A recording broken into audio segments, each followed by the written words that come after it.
Hello കൂട്ടുകാരെ, ഇന്നൊരു അയിലക്കറി video ആണ്. രാവിലെ തന്നെ വള്ളക്കാരുടെ ഐസിടാത്ത കുറച്ച് അയില നമുക്ക് കിട്ടി. അപ്പോൾ അത് കറി വയ്ക്കുന്ന ഒരു വീഡിയോ എടുക്കാമെന്ന് കരുതി. അപ്പോൾ അതിനു വേണ്ടിയുള്ള ചേരുവകളൊക്കെ എടുത്തു വെച്ചിട്ടുണ്ട് നമ്മൾ. ഇപ്പോൾ അയിലയുണ്ട്, ഇത് 1 കിലോ അയിലയുണ്ട്. ഇത് മുഴുവൻ നമ്മൾ കറിയാക്കുന്നില്ല, കുറച്ച് വറുക്കാനും കൂടിയാണ്. അപ്പോൾ ഇതിന് വേണ്ടുന്ന ചേരുവകൾ എന്തൊക്കെയാണെന്ന് കാണിക്കാം. ഉലുവ, കടുക്, പിന്നെ നമുക്ക് സവാള അരിഞ്ഞു വെച്ചിട്ടുണ്ട്, പച്ചമുളക്, ചെറിയ ഉള്ളി, വറ്റൽമുളക്, കറിവേപ്പില, വെളുത്തുള്ളി, ഇഞ്ചി, കുടംപുളി കഴുകി വെള്ളത്തിലിട്ട് വെച്ചിട്ടുണ്ട്. പിന്നെ കുറച്ച് പൊടികൾ, മഞ്ഞൾപ്പൊടി, മുളക് പൊടി, ആവശ്യത്തിന് ഉപ്പ്, വെളിച്ചെണ്ണ. പിന്നെ നമുക്ക് വേണ്ടത് കുറച്ച് തേങ്ങാപ്പാലാണ്. ഏകദേശം ഒരു ചെറിയ തേങ്ങയുടെ പാല് കട്ടിയിലെടുത്ത് വെച്ചിട്ടുണ്ട്. അതിന്റെ തന്നെ 2ാം പാലും നമ്മൾ എടുത്ത് വെച്ചിട്ടുണ്ട്. അപ്പൊ ഇതൊക്കെയാണ് ഇതിന് ആവശ്യമുള്ള ചേരുവകൾ. തുടങ്ങിയാണ് ചൂടായ ചട്ടിയിലേക്ക് നമ്മൾ വെളിച്ചെണ്ണ ചേർക്കുന്നു. അധികം വെളിച്ചെണ്ണ ചേർക്കുന്നില്ല, കുറച്ച് വെളിച്ചെണ്ണ ചേർക്കുന്നുള്ളൂ. തേങ്ങാപ്പാലൊക്കെ ഒഴിക്കുന്ന കറിയല്ലേ, അതുകൊണ്ട് തന്നെ കുറച്ച് വെളിച്ചെണ്ണ ഒഴിച്ചു.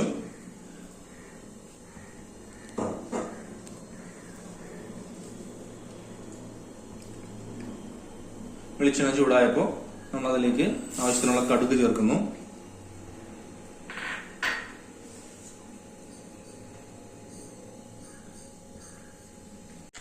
കടുക് പൊട്ടിയപ്പോൾ നമ്മൾ കുറച്ച് ഉലുവ കൂടി ചേർക്കണം. അതിലേക്ക് കുറച്ച്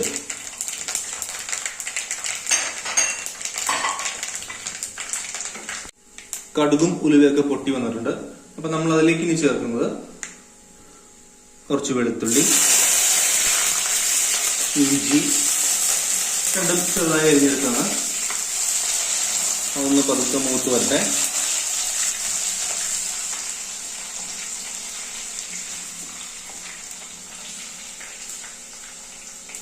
അതൊന്ന് മൂത്ത് വന്നപ്പോഴേക്കും ഇനി നമ്മൾ ചേർക്കുന്നത് നീളത്തിൽ അരിഞ്ഞു വെച്ച ഒരു ചെറിയ സവാള.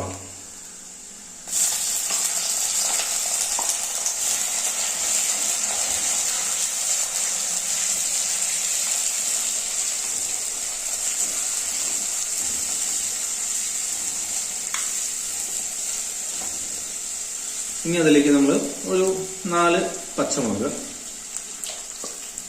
ഒന്ന് കീറിയെടുത്ത പച്ചമുളകാണ്. ഇതിപ്പോ അധികം എരിവുള്ള പച്ചമുളകല്ല. മുളകൊക്കെ നമുക്ക് ഓരോരുത്തർക്കും ആവശ്യത്തിനനുസരിച്ച് ചേർക്കാവുന്നതാണ്.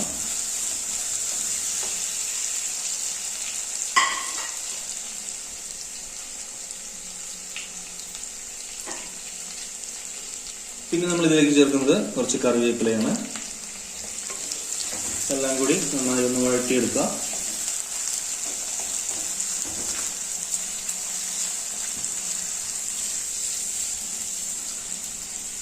നമ്മൾ ഉള്ളിയൊക്കെ ഒന്ന് മൂത്ത് വന്നിട്ടുണ്ട്.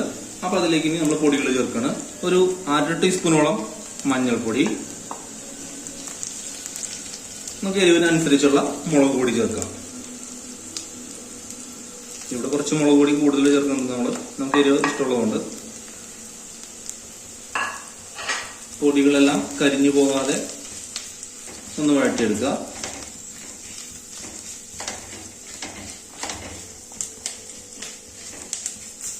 പിന്നെ നമ്മൾ ഇതിലേക്ക് ചേർക്കുന്നത് നേരത്തെ നമ്മൾ വെള്ളത്തിലിട്ട് വെച്ചിരുന്ന കുടംപുളിയാണ്. അത് നമ്മൾ ചേർക്കുന്നു.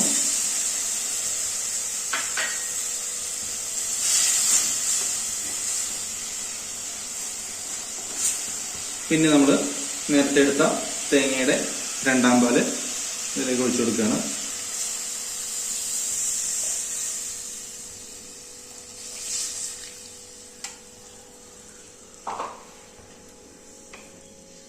ഇനി ഇതൊന്ന് തിളച്ചു വരട്ടെ. തിളച്ചു വരുമ്പോൾ നമുക്ക് ഇതിലേക്ക് ഉപ്പ് ചേർക്കാം. നമ്മുടെ തേങ്ങാപ്പാലൊക്കെ തിളച്ചു നന്നായി. അപ്പൊ അതിലേക്ക് നമ്മൾ ആവശ്യത്തിനുള്ള ഉപ്പ് ചേർത്തു. അതിനുശേഷം മീൻ കഷ്ണങ്ങൾ ചേർത്ത് കൊടുക്കണം.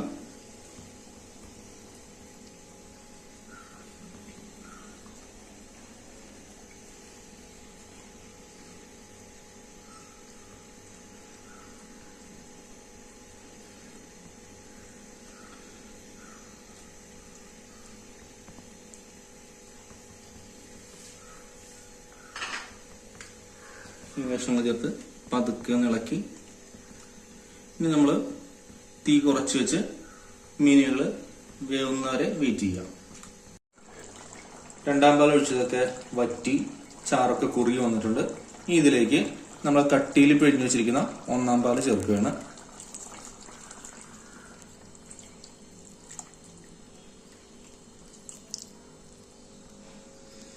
ഇനിയിപ്പോ അധികം തിളയ്ക്കേണ്ട ആവശ്യമില്ല. നന്നായിട്ടൊന്ന് ചൂടായി ഒന്ന് തിളച്ചു തുടങ്ങുമ്പോഴേക്കും നമുക്കിത് ഓഫ് ചെയ്യാവുന്നതാണ്.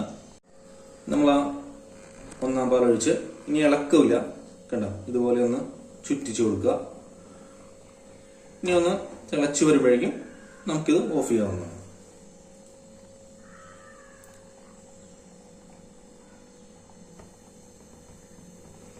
നമ്മുടെ മീൻകറി റെഡി ആയിട്ടുണ്ട്. ഇനി നമ്മൾ ഇതിലേക്ക് വെളിച്ചെണ്ണയിൽ കുറച്ച് ചെറിയ ഉള്ളിയും വേപ്പിലയും കൂടി മൂപ്പിച്ച് ചേർക്കണം.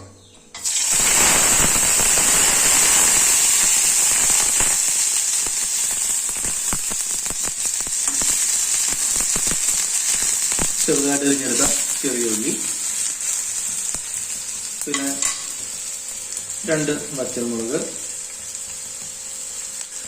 കുറച്ച് കറിവേപ്പില, ഇത്രയും ചേർത്ത് ഒന്ന് മൂപ്പിച്ച് ചേർത്താല് കറിക്കൊരു പ്രത്യേക രസമായിരിക്കുള്ളൂ.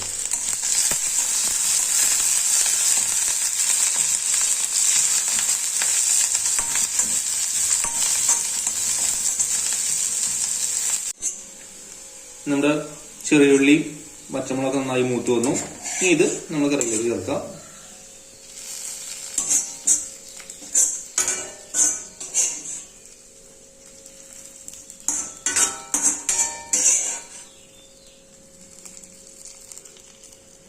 ഇത്രയേ ഉള്ളൂ.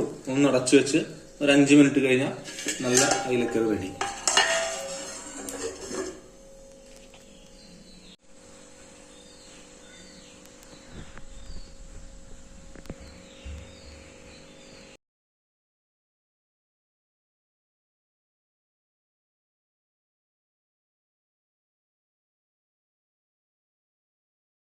അപ്പോൾ നമ്മുടെ അയിലക്കറി റെഡി ആയിട്ടുണ്ട്. ഇവിടെ തേങ്ങാപ്പാലൊക്കെ ഒഴിച്ചുണ്ടാക്കിയ അയിലക്കറി. ഇതുകൂടാതെ വറ്റൽമുളകും ചെറിയ ഉള്ളിയും മാത്രം ചതച്ച് ചേർത്തെടുത്ത കടലയും, ഇത് രണ്ടുമാണ് ഇന്നത്തെ ഞങ്ങളുടെ ഊണിന്റെ കറികൾ. അപ്പോൾ ഞങ്ങളുടെ ഈ ചെറിയ വീഡിയോ ഇഷ്ടമായിട്ടുണ്ടെങ്കിൽ എല്ലാവരും ഒന്ന് ലൈക്ക് ചെയ്തേക്കണേ.